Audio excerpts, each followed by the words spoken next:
Olá, boa noite. Hoje é quarta-feira, 15 de maio. Link Espírito Santo está começando. Veja agora o que é destaque no nosso programa de hoje. Professores do estado aderem manifestação nacional contra cortes de verbas na educação.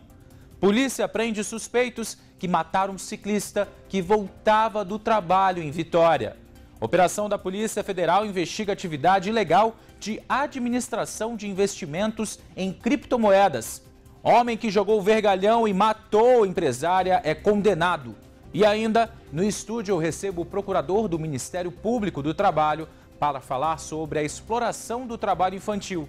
Tudo isso e muito mais agora no Link Espírito Santo.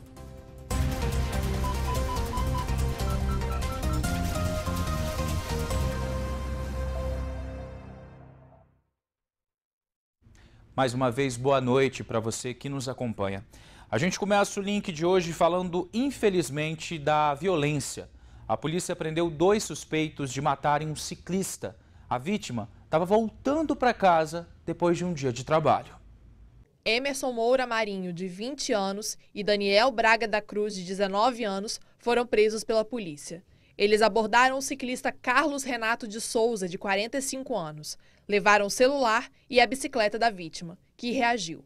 O ciclista foi baleado no pescoço e não resistiu. Como é um crime extremamente revoltante, como fazemos em diversos crimes desse tipo, a equipe esteve no local e procedeu diligências no sentido de primeiro identificar os autores e depois aí sim efetuar a localização, aproveitando que eles ainda estavam em estado flagrancial. Emerson foi encontrado pela polícia de madrugada em Vila Velha. No local foi encontrado a arma do crime e o celular da vítima. Por volta de 2h30 ou 3 horas da manhã, localizamos um dos autores dentro de sua residência no bairro São Torquato.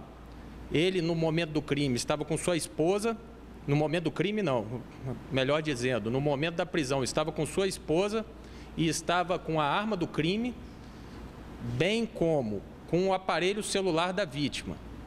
Então não fica difícil verificar que realmente há uma verossimilhança entre a acusação que ele responde e o que de fato ocorreu. Daniel, que foi apontado como autor dos disparos, foi preso na manhã desta quarta-feira. Com ele, a polícia encontrou a bicicleta da vítima. Ele foi localizado na escadaria do Morro do Moscoso. Perto do local foi encontrado a bicicleta suja de sangue e os policiais do DEIC continuaram as diligências até localizar o indivíduo, o que, se não traz uma vida de volta, logicamente, pelo menos traz um certo alívio à sociedade que a polícia tem trabalhado. Carlos Renato de Souza, de 45 anos, foi morto quando voltava para casa. Ele passava pela ponte Florentino Avidos, que liga Vitória à Vila Velha. Teria reagido a um assalto. As imagens de videomonitoramento da ponte mostram o momento em que um dos suspeitos passa correndo com a bicicleta da vítima. Veja novamente. Após ser baleado no pescoço, o ciclista ficou caído no chão. Populares tentaram socorrê-lo. O SAMU chegou a prestar os socorros no local, mas a vítima não resistiu. Mesmo com a solução desse crime e a prisão rápida dos responsáveis, quem passa aqui pelas 5 pontes todo dia relata muita insegurança e falta de policiamento. Esse grupo de jovens passa aqui todos os dias e relatam que colegas já foram assaltados no local. Eu passo aqui todo dia para vir estudar e nunca vi polícia aqui perto, é perigoso. Meu amigo mesmo já foi assaltado aí também, levaram o celular dele. A gente não vê muito policiamento não, que a gente passa aqui e nunca tem polícia. Esse porteiro, que trabalha perto do local do crime, lembra que uma patrulha da PM chegou a funcionar na região. Sempre tinha aqui, né? Ficava ali, ó, mas agora eles não... O que eu tenho visto nunca ficou aqui não. O Vitor, que também é ciclista, teme todos os dias pela própria vida. A gente tem horários que pega à tarde, sai à noite, às vezes pega de madrugada. A gente vê muita falta de segurança aqui, nós que somos ciclistas, pedestres. Então acho que deveria ter uma segurança mais reforçada, né, para nós que passam aqui diariamente aqui.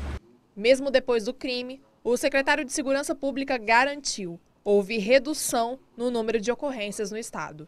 É importante ressaltar que esse período de janeiro a maio do ano passado já tinham ocorrido 7 latrocínios aqui na região metropolitana da Grande Vitória. E nós estávamos com um latrocínio, este foi o segundo. não é motivo de comemoração, mas isso mostra que vem sendo feito um trabalho de priorização da vida, de identificação de autores de crimes contra a vida e contra o patrimônio e prisão. Nós temos prendido cerca de 5 homicidas por dia e apreendido 9 armas de fogo por dia. Não vamos desanimar, não vamos descansar enquanto não colocarmos atrás das grades todos os criminosos que atentam contra a vida do cidadão capixaba. E por conta desse crime, alguns grupos de ciclistas da Grande Vitória estão organizando uma manifestação que deve acontecer nesta quinta-feira. Bom, hoje professores, alunos e até pais de alunos participaram de uma manifestação contra o corte de verbas na educação. O movimento nacional também foi registrado aqui no estado. O protesto começou por volta das 9 horas da manhã na Praça do Papa, em Vitória, local onde os manifestantes se concentraram. Professores, estudantes e pais de estudantes estampavam em camisas o anúncio da greve nacional, além de cartazes contra a reforma da Previdência. Na sequência, o grupo se encaminhou para a Assembleia Legislativa, onde permaneceu até o início da tarde. No Instituto Federal do Espírito Santo, que também vai sofrer com os cortes das verbas, alguns alunos compareceram às aulas. Do lado de fora da instituição, estudantes organizaram uma exposição com trabalhos de pesquisa acadêmica na porta do Instituto. As manifestações aconteceram em diversos estados brasileiros e aqui no Espírito Santo não foi diferente. Em diversos pontos da capital, Vitória, os estudantes se uniram aos professores na luta contra os cortes da educação anunciados pelo governo federal. A luta é em defesa da educação contra os cortes previstos, alguns já em vigor pelo ministro da Educação e outros ainda para por vir. Segundo o Sindiupes, a manifestação também é contrária ao fim do Fundeb e à reforma da Previdência. A modificação e redução do Fundeb, Fundo da Educação Básica, e também com a reforma da Previdência, que retira os professores e professoras da aposentadoria especial e ainda aumenta o tempo de contribuição. O professor e a professora têm adoecido muito na sala de aula, têm sofrido muito, principalmente a violência escolar, tanto interna quanto externa. E isso atrapalha muito e o professor já chega aos 50 anos doente. Por isso somos contra a reforma da Previdência. Segundo o Sindiupes, cerca de 70% das escolas, tanto municipais quanto estaduais, aderiram à paralisação. Neste colégio em Goiabeiras, professores e alunos foram convidados para participar do movimento grevista, mas as atividades não foram suspensas. Em Vila Velha, na região metropolitana, os estudantes do IFES protestaram em frente à instituição e deram um abraço simbólico. E daqui a pouco, no Bloco de São Mateus, tem mais notícias sobre a manifestação. Bom, a Polícia Federal realizou hoje uma operação para apurar a atividade ilegal de administração de investimentos em criptomoedas por uma empresa aqui no estado. Foram cumpridos 5 mandados de busca no Espírito Santo, Mato Grosso do Sul e Acre. A operação contou com a participação de 43 policiais federais e tem como objetivo apurar irregularidades na venda de moedas virtuais, as criptomoedas. Foram apreendidos documentos que demonstram o desenvolvimento da atividade, como contratos com os clientes, né? Foram alguns documentos relacionados a saldos em criptomoeda. E talvez o mais curioso de todos foi localizado um testamento cerrado no dono da empresa, na residência dele, que no seu interior tinha uma orientação aos herdeiros do que fazer caso ele viesse a falecer, o que fazer com os bitcoins caso ele viesse a falecer. Além dos mandados de busca, a Justiça Federal determinou a suspensão das atividades da empresa que funcionava na Serra, aqui na região metropolitana. O juiz bloqueou ainda as contas bancárias e outros bens do acusado, que não teve o nome revelado. A Polícia Federal seguirá investigando o caso. A Polícia Federal apresentou uma representação, apresentando o caso à Justiça. E após a manifestação do Ministério Público, o juiz decidiu pela ilegalidade da atividade, tanto que determinou a lacração de suas portas e aí expediu os mandados de busca, os bloqueios de bens e valores que estavam disponíveis a ela. A justiça apreendeu R$90 mil em criptomoedas em carteiras físicas e digitais que estavam com o investigado. A polícia descobriu ainda que a empresa não teria condições de ressarcir os clientes. Durante as buscas, a impressão que se deu é que os recursos, o ativo da empresa não seria suficiente para cobrir eventuais resgates dos clientes. Mas isso é uma coisa que só vai poder ser confirmado ao longo da investigação. A Polícia Federal seguirá investigando o caso. O link agora vai para um rápido intervalo e na volta você confere no estúdio uma entrevista sobre trabalho infantil. E tem ainda as notícias do Direto da Redação. Link Espírito Santo, sempre ligado em você.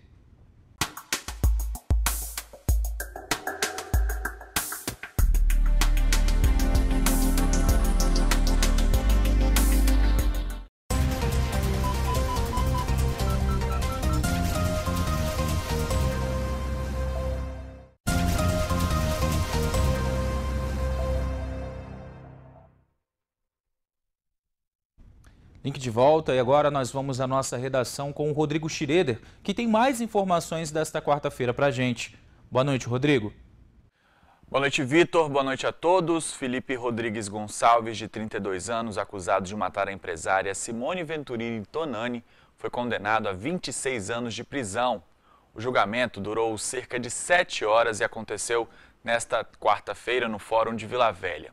O primeiro a ser ouvido no júri foi o investigador da Polícia Civil, que atuou no inquérito da morte da empresária. Na sequência, o acusado respondeu diversas perguntas feitas pelo juiz e afirmou que não teve a intenção de atingir a vítima com a barra de ferro e que arremessou a barra de ferro na tentativa de assustar 2 ciclistas que teriam provocado ele. O promotor de acusação do Ministério Público rebateu a alegação. Segundo ele, Felipe tinha consciência do ato que estava cometendo e atirou o vergalhão para acertar o filho da vítima, que teria mexido com ele. Simone Tonani morreu no dia 4 de maio do ano passado. Ela passava com um carro por uma avenida de Vila Velha quando foi atingida na cabeça por uma barra de ferro. Imagens de câmeras de vídeo monitoramento mostram o momento em que o acusado retira o vergalhão do chão e o lança contra o carro. E um outro julgamento acontece na Serra. 6 acusados de envolvimento na morte do soldado da PM Ítalo Bruno Pereira estão sendo julgados. O júri popular começou na segunda e segue nesta quarta-feira, no Fórum Criminal da cidade. O soldado foi executado a tiros e pedradas no bairro Jardim Carapina, no município. O crime aconteceu no dia 30 de agosto de 2015. Um outro PM estava com o Ítalo e foi baleado no braço. Os dois foram até o bairro para encontrar 2 jovens conhecidas do soldado e foram recebidos a tiros nas proximidades de um baile funk. E a Prefeitura de Vitória promoveu uma ação para alertar sobre o uso devido das vagas de estacionamento para deficientes e idosos. Cadeiras de rodas foram colocadas nas vagas dos carros com cartaz com o seguinte recado: é rapidinho, já volto. Uma frase muito utilizada por motoristas que estacionam em vagas preferenciais. O objetivo é promover a empatia e pedir que as pessoas se coloquem no lugar do outro. Em Aracruz aconteceu um acidente no trevo de Barra do Riacho, na rodovia S010, envolvendo uma caminhonete e uma moto. Uma pessoa ficou ferida.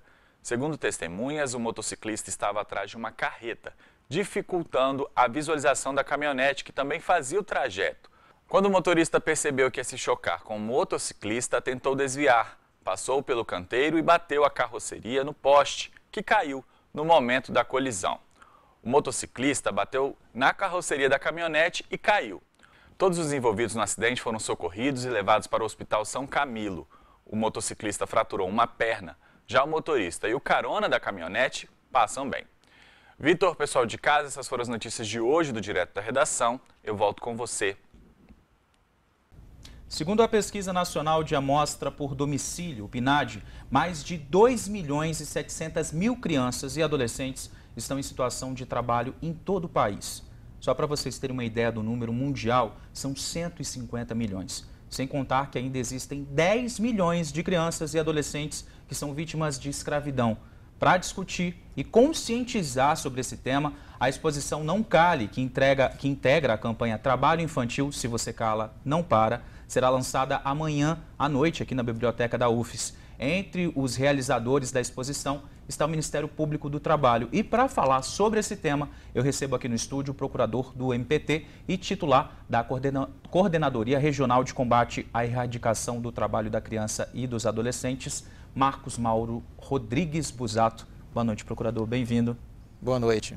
Bom, eu queria começar com o senhor falando desses números do PNAD. São mais de 2 milhões de crianças e adolescentes trabalhando no país. Por que essas crianças e adolescentes ainda estão trabalhando? Por que elas vão trabalhar em vez de estar na escola? Eu acho que isso reflete assim, uma somatória de vários fatores que incluem a situação de necessidade mesmo, a questão econômica, muitas vezes daquelas famílias, né? E também um aspecto cultural muito forte também, né? Uma ideia de que o trabalho precoce ele pode trazer algum benefício para aquela criança ou adolescente. Então, são várias vertentes, várias situações que levam a esse trabalho precoce no país, inclusive no Espírito Santo também. No Espírito Santo. Quais são as principais atividades realizadas por crianças e adolescentes que vocês mais recebem informação? Bom, isso varia muito de acordo com a questão de ser uma área urbana ou rural, né? Na área urbana, a gente tem muito a figura do trabalho informal, né? Da criança e do adolescente. Né? É comum nos sinais de trânsito, né? Nas feiras livres também é uma realidade, inclusive aqui na Grande Vitória, né? E já no interior do estado a gente tem a situação do trabalho infantil rural como algo muito comum, né? E que encontra uma barreira cultural muito forte. Só para a gente ter uma ideia, nos últimos 6 anos foram mais de 16 mil casos de acidentes de trabalho envolvendo crianças e adolescentes. Qual o respaldo que essa criança ou esse adolescente tem? Porque o adulto, né, às vezes tem algum seguro, às vezes na empresa alguém vai estar lá para poder dar algum tipo de suporte. E a criança, quando sofre esse tipo de acidente? Primeiro que já não devia estar trabalhando, né? Mas aí acontece essa situação. Bem, no caso de um acidente envolvendo uma criança ou um adolescente num trabalho que é proibido, por óbvio que aquele que contratou aquela criança ou adolescente, ele vai ser responsável, né? O que a gente percebe muitas vezes é que há uma subnotificação desses casos, não é? Há um receio por parte da família, que muitas vezes foi buscar aquele posto de trabalho junto àquele empregador, então há um acerto muitas vezes de valores irrisórios para que aquela situação seja acertada, corrigida entre as partes, né, sendo que muitas vezes o reflexo disso para aquela criança ou adolescente é algo que vai perdurar para o resto da vida. Exatamente. Bom, a gente vamos mudar o assunto, mas não deixa de ser uma questão de trabalho infantil, que é a exploração sexual. Isso também, como eu falei no início, é também considerado trabalho infantil, né, procurador? Sim, está enquadrado entre as piores formas de trabalho infantil, segundo a Convenção 82 da OIT, né, que o Brasil ratificou.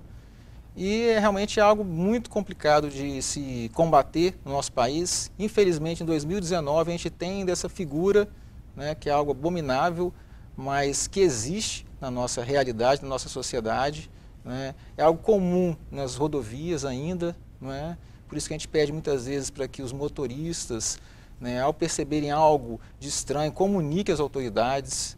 Né? Há a figura da Polícia Rodoviária Federal, que também tem atuado nesse campo, inclusive mapeando as situações de trabalho,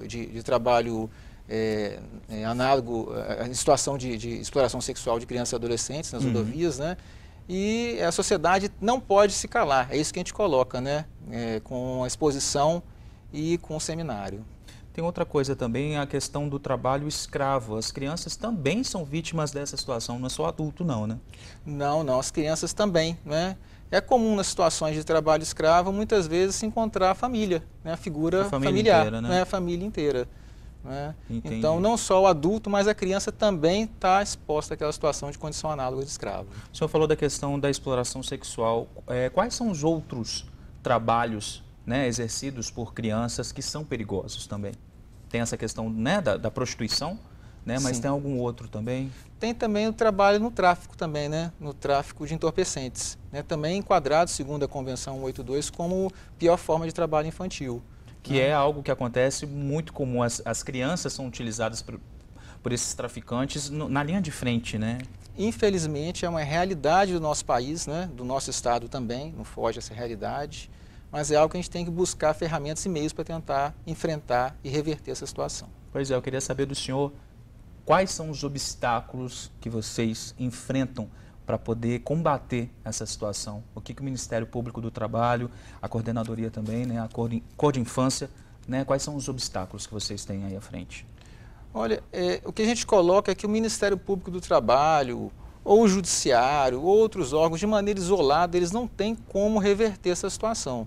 A necessidade de um trabalho em rede, né? É por isso que a gente tenta atuar através do fórum que tem aqui no Estado do Espírito Santo, né, que é o Fórum Estadual de Aprendizagem, Proteção ao Adolescente Trabalhador e Erradicação do Trabalho Infantil. Esse fórum ele agrega todos esses órgãos e através desse fórum a gente tenta trabalhos em rede com as assistências sociais dos municípios, né, com os demais interlocutores, atores dessa rede de proteção, para tentar um resultado mais positivo. E junto a esse trabalho também implica em conscientização também da população, não só dos atores da rede, mas da população, para que ela trabalhe conjuntamente com essa rede de proteção. E como é que a população, quem está em casa, está percebendo alguma situação de trabalho infantil, como é que ela pode denunciar? Qual a melhor forma? Olha, talvez o caminho mais seguro seja o Disque 100, né? Ligar para o Disque 100 e comunicar essa situação de trabalho infantil.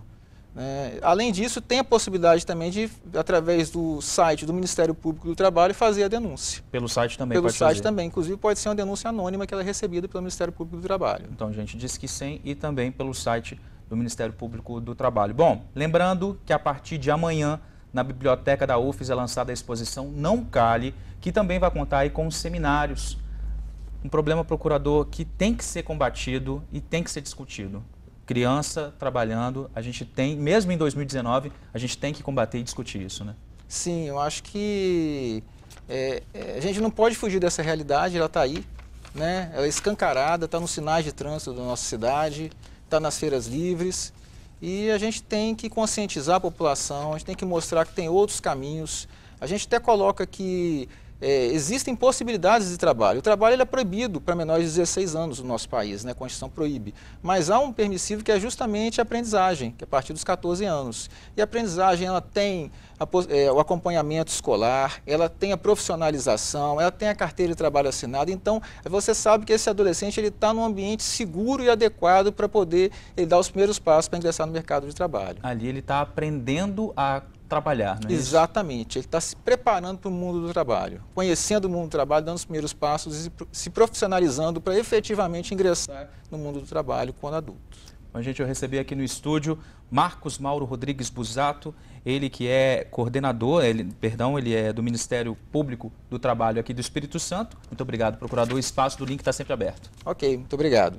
Bom, gente, o link agora vai para um rápido intervalo e na volta você confere outras notícias de outras regiões do estado nesta quarta-feira. É um instante só.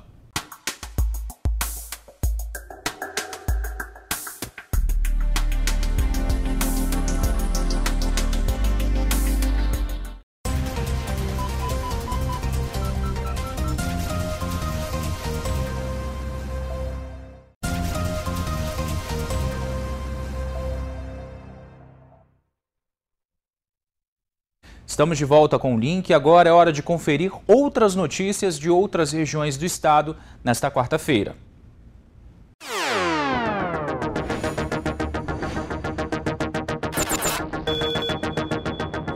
Olá, você que sempre acompanha o Link Espírito Santo, nosso giro começando aqui por Linhares mais uma vez, falando dos destaques do norte do estado. Um suspeito de participação em um duplo homicídio ocorrido em Minas Gerais foi preso aqui em Linhares nesta quarta-feira. O jovem de 26 anos é acusado de atrair as vítimas para uma emboscada. Lucas Almeida, de 26 anos, foi preso em casa, no bairro Interlagos, numa ação que contou com policiais civis do Espírito Santo e de Minas Gerais.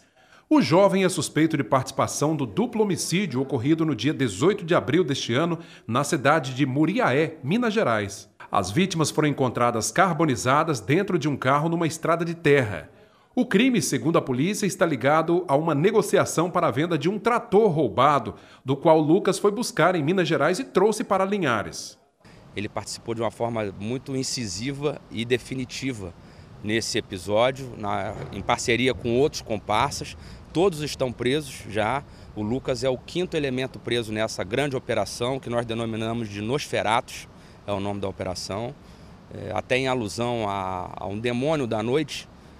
O principal envolvido nesse crime é um elemento de extrema periculosidade na região da Zona da Mata e em conjunto com o Lucas, eles praticaram então esse duplo homicídio que realmente chocou toda a região pela crueldade com que as vítimas foram abordadas. Lucas Almeida é o 5º suspeito a ser preso, fechando o quebra-cabeças da investigação. Ao longo da apuração, a Polícia Civil Mineira descobriu que os homens mortos também eram criminosos. Um deles, inclusive, tinha envolvimento com a organização criminosa PCC. As vítimas foram alvejadas por diversos disparos de arma de fogo, não tiveram possibilidade de reação. Uma das vítimas, inclusive, é suspeita de envolvimento com o PCC, que é um grupo criminoso em São Paulo. Ele estava, inclusive, armado no momento em que foi alvejado e morto, mas ele não teve sequer a oportunidade de sacar sua arma. Então ele foi alvejado por disparos e, na sequência, eles atearam fogo no veículo, buscando exatamente ocultar os cadáveres. E também vão responder por esse crime de ocultação de cadáveres. Lucas Almeida prestou depoimento na Delegacia Regional de Linhares e confessou participação no duplo homicídio. Ele foi levado para a cidade de Muriaé, onde ficará preso. As investigações continuam com o apoio da Polícia Civil do Espírito Santo. E taxistas aqui de Linhares conseguiram um importante benefício caso o projeto de lei enviado pela Prefeitura para a Câmara de Vereadores seja aprovado.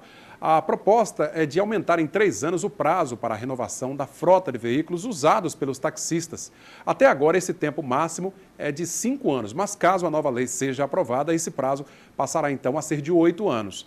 A proposta chegou à Câmara na última segunda-feira e mesmo com o prazo de 45 dias para ser avaliada, o projeto já foi apreciado pelas comissões permanentes da Casa e vai à votação no plenário na sessão da próxima segunda-feira.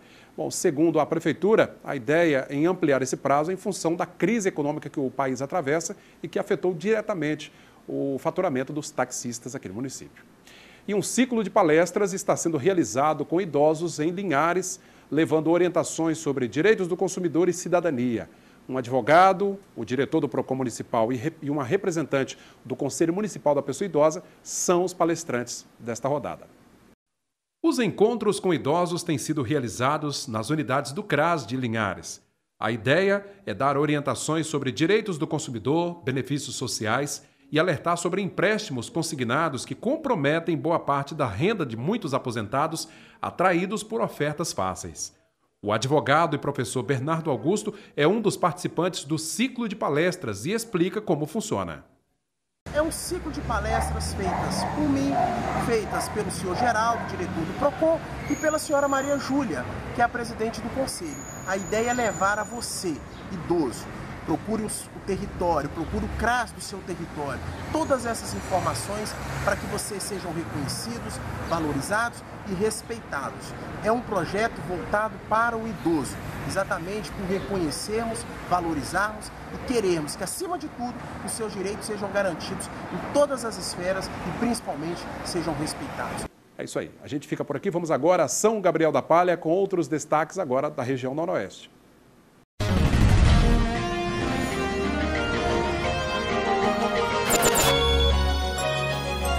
Boa noite.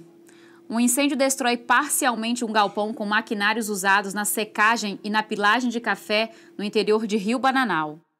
O galpão onde aconteceu o incêndio fica localizado em um terreno particular no distrito de Panorama, no interior de Rio Bananal. No local, além dos secadores de café, também havia máquinas para pilagem dos grãos, secadores de pimenta, um caminhão usado para transporte, um trator e sacas de café.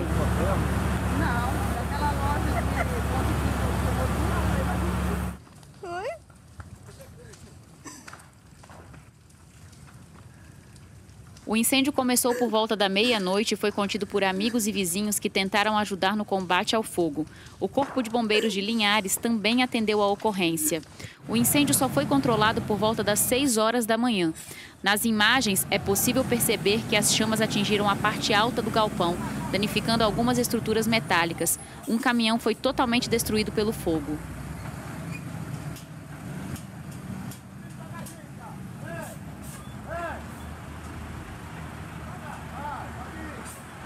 O galpão, que foi parcialmente destruído pelo fogo durante a madrugada, teve somente o maquinário da parte externa e o telhado de zinco afetado pelas chamas. Os secadores utilizados para a secagem dos grãos e a máquina de pilagem não foram atingidos. O trabalho de limpeza por aqui já está sendo finalizado para que os secadores voltem a funcionar normalmente a partir da próxima semana. De acordo com informações dos proprietários desse galpão, as causas do incêndio ainda estão sendo apuradas. Ninguém quis gravar a entrevista, mas todos receberam nossa equipe e passaram todos os fatos de acordo com como tudo aconteceu. Essas foram as notícias aqui de São Gabriel da Palha. Siga agora com mais informações de Colatina.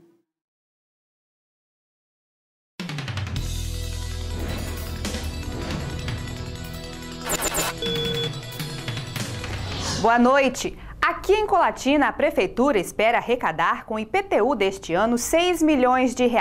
Os carnês já foram entregues aos contribuintes e agora o prazo para quitar o imposto em cota única e com desconto está acabando. O prazo para pagamento em cota única do IPTU vai até o dia 31 de maio. E os contribuintes que pagarem o imposto até essa data vão ter 10% de desconto. Como a gente acredita que a maioria dos carnês cobrados não são preços tão elevados, a maioria é um preço mais baixo, a gente acredita que é mais negócio a pessoa pagar pelo desconto. Por exemplo, quem tem R$130, por exemplo, para pagar, que isso é preço de apartamento aqui no centro da cidade, se ele pagar em cota única, ele vai economizar quase R$30 e é significativo, né? Os contribuintes podem dividir o valor em parcelas de até 8 vezes. O prazo para quitar a primeira parcela também vence no próximo dia 31. O município espera arrecadar aproximadamente R$6 milhões com o IPTU 2019. O valor, se for basear no ano passado, se manter a média histórica, é em torno de 4 milhões a 4 milhões e meio. Mas a gente espera, entendeu, que vai ser bem melhor do que os outros anos. Eu acredito que a gente pode receber no mínimo aí 6 milhões ou 6 milhões e meio, sendo que esse dinheiro 25 vai para a educação, 15 vai ser gasto na saúde e os 60% são obras que nós estamos querendo fazer nos bairros, se possível escolas, essas melhorias que os bairros não têm, que depende de dinheiro dos cofres públicos, quer dizer, dinheiro gerado aqui em Colatina mesmo. Esse ano, o IPTU sofreu um reajuste de quase 6%. De acordo com o prefeito, o aumento foi necessário para corrigir a inflação. Isso é lei, é automático, né? A correção inflacionária em cima do IPTU, e está tendo a reposição gradual, porque se fosse pôr de uma vez só, como fizeram em 2016, ninguém ia aguentar pagar o IPTU. É com esse dinheiro que eu posso atender melhor no postinho de saúde, é com esse dinheiro que eu posso atender melhor as escolas e é com esse dinheiro que eu possa fazer obras necessárias, inclusive obras de lazer, para os bairros, como praça, tal. Eu pretendo realmente, com esse dinheiro, em cada localidade, investir uma benfeitoria. Isso traz uma melhor qualidade de vida, uma autoestima e faz o lugar ser mais atrativo. Se eu não tivesse dinheiro, a população vai ficar reclamando, dizendo que o prefeito só planta grama, porque o prefeito planta grama quando ele quer de graça e na hora da folga, e ninguém tem nada com isso. Para essas pessoas eu mando até um beijinho no ombro. Agora, para as pessoas sérias, para as pessoas realmente que querem uma cidade melhor, cumpra o seu papel, que o prefeito, com certeza, com muita dignidade e dever, vai cumprir o seu papel. Agora nós voltamos à Vitória.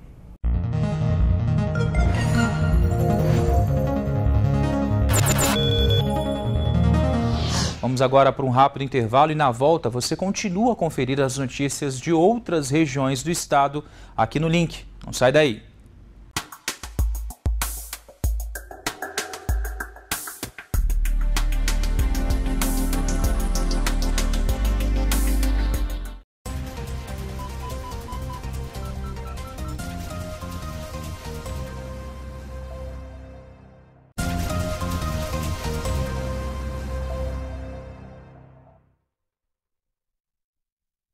Link de volta e a gente continua o nosso giro por outras regiões do estado com mais notícias dessa quarta.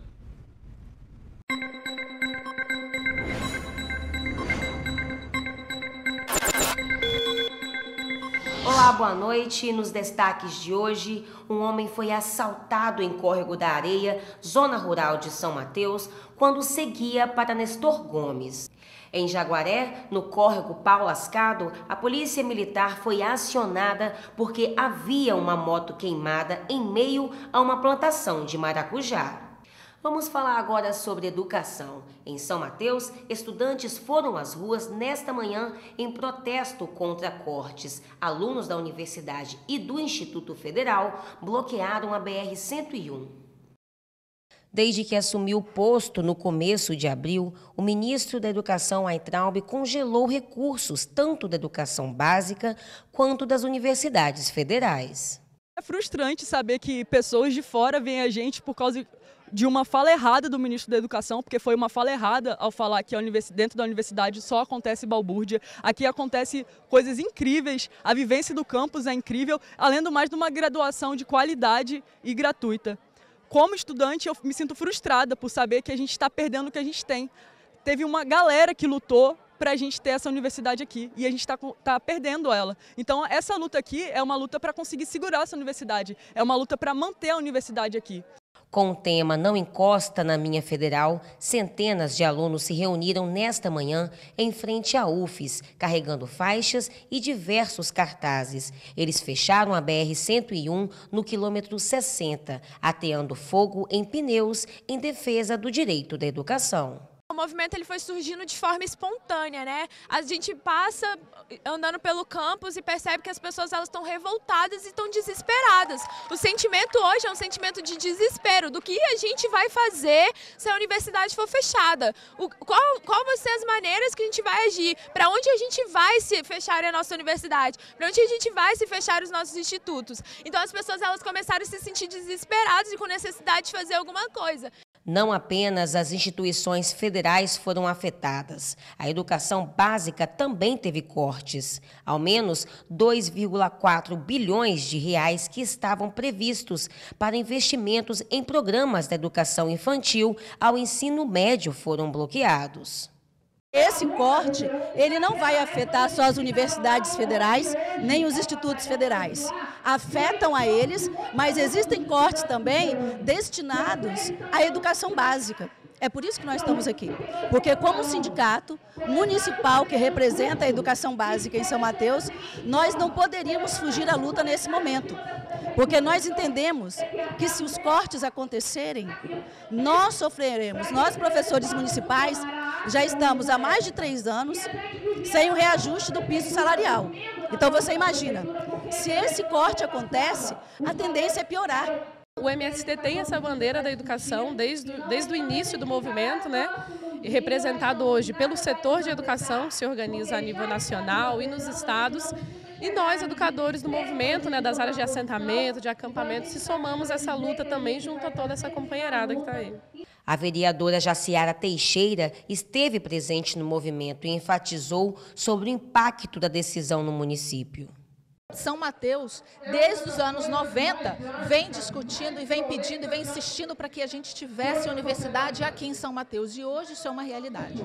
Então, assim como São Mateus, e isso transformou o município.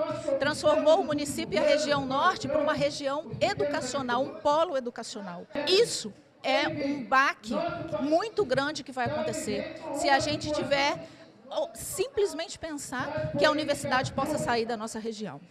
Além disso, também, nós temos sim centenas de estudantes que são de fora e que também trazem recursos para cá através de aluguel, através de compra no comércio, né? Então, isso afeta o município também dessa forma.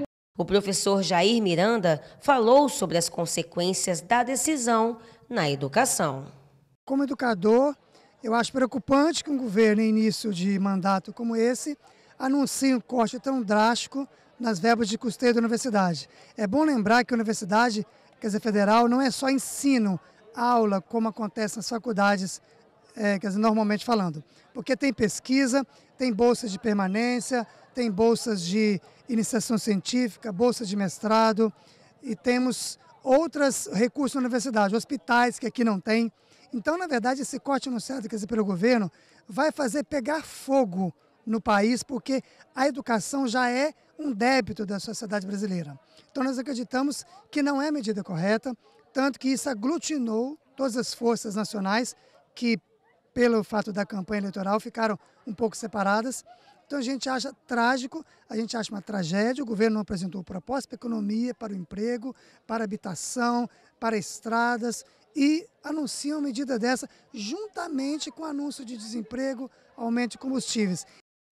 O bloqueio da BR-101 durou em média 2 horas. Cerca de 1.500 pessoas participaram do protesto, que envolve também professores, sindicalistas e populares. Esses foram os destaques de hoje.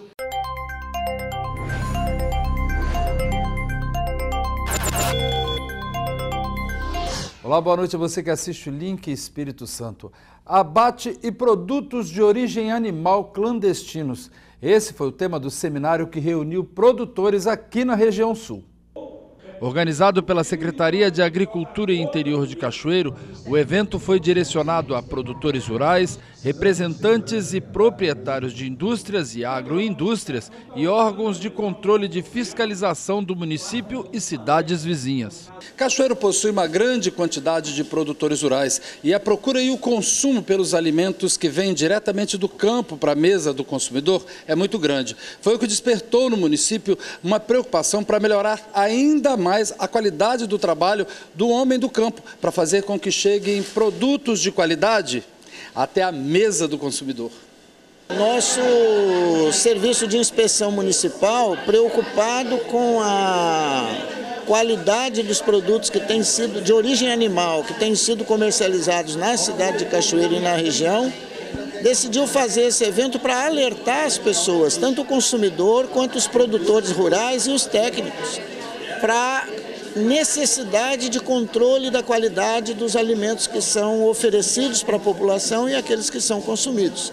O tema foi abordado por palestrantes do Ministério Público, IDAF, Senar e UFES. Você levar a conscientização para as pessoas, principalmente para a população, né, da importância de se ingerir um alimento de qualidade, né, isso tendo reflexo na própria saúde da população é muito importante, sim. É nossa missão trabalhar em prol dos nossos produtores rurais, melhorando a qualidade de vida dos produtores e dos trabalhadores. Então, as notas que esses futuros produtores irão emitir, vem uma contribuição para o Senar. Então, o Senar entra com as capacitações, assistência técnica, profissionalizando esses produtores para que eles possam produzir os produtos de qualidade e também com essa contribuição a gente consegue desenvolver os projetos dentro de cada município. Durante o seminário, palestrantes e convidados puderam debater temas como o abate clandestino e os perigos reservados, como o contágio através da carne, leite e seus derivados. Principalmente os produtos de origem animal, porque se não forem seguidas as técnicas corretas, as regras de controle sanitário, esses produtos podem oferecer muito risco para a população, para o consumidor. Então nós vamos tomar esse cuidado e esse evento tem esse objetivo, trazer as pessoas para o debate em torno dessa questão que é de saúde pública e oferece muito risco para as pessoas. Eles acham que quando tem um produto sem inspeção, né, sem ter a presença do fiscal, aquele produto vai ficar mais barato, vai ficar mais rentável, mas é o contrário. Quando você tem todo um procedimento de registro, de inspeção continuada, aquele produto agrega valor, né? Então vai diminuindo o custo produtivo dele. Segundo o secretário de Agricultura, mesmo com tanto trabalho de conscientização e fiscalização, muita gente ainda insiste no abate e na comercialização de produtos de origem animal clandestinos. Nós fazemos em mais de 40 indústrias no município de Cachoeiro também esse acompanhamento. Mas muita gente ainda, infelizmente, faz o abate clandestino, produz alimentos com esses produtos e o consumidor compra, muitas vezes por desconhecimento. Tem a previsão na Lei 8.137 de um crime que prevê tanto ter em depósito, expor à venda, armazenar esses produtos, é pena de 2 a 5 anos. Então, uma eventual operação, além de uma interdição desse estabelecimento, pode haver também, no caso, a prisão em flagrante, no caso do comerciante que está com esses produtos. O Eliezer é produtor de ovos e frangos para o abate e Paulinho produz mel. Ambos aprovaram a ideia que pode melhorar ainda mais a qualidade de seus produtos. A gente tem que ter conhecimento para que a gente possa atender as pessoas com qualidade e assim mesmo ter para a própria família uma qualidade, porque a gente não deseja para os outros, né, o que a gente não quer para a nossa família. Tem que adequar a casa direitinho, né? Então hoje aqui é um dia da gente tirar as dúvidas da gente, entendeu? O que a gente pode fazer, né? O que a gente não pode fazer, né? A gente fazer direitinho para não voltar atrás, entendeu? E é importante que a população saiba disso. Consumir produtos de origem animal só com inspeção. De Cachoeiro de Itapemirim, nós voltamos à Vitória.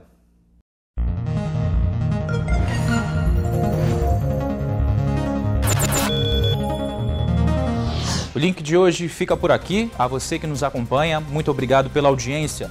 Mais notícias você pode conferir acessando o nosso jornal online, sinoticias.com.br. Record News, informação para você crescer.